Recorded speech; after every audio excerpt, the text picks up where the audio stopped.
উত্তর আফ্রিকা জুড়ে তীব্র দাবদাহের মধ্যে আলজেরিয়ার কয়েকটি প্রদেশে ভয়াবহ দাবানলে অন্তত ১২ জনের মৃত্যু হয়েছে।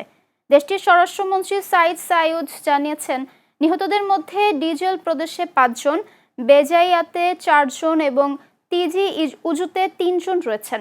আগুনে আহত হয়েছেন আরও ৫৪ জন, যাদের মধ্যে ৬ জনের অবস্থা সংকটাপন্ন এবং তারা নিবিড় পরিচর্যা কেন্দ্রে চিকিৎসাধীন।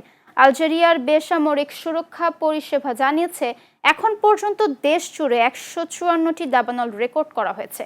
এর মধ্যে শুধু বেজাইয়া প্রদেশেই ছিল ৩৬টি, তবে সেখানকার ১৮টি আগুন ইতোমধ্যে নিয়ন্ত্রণে আনা হয়েছে।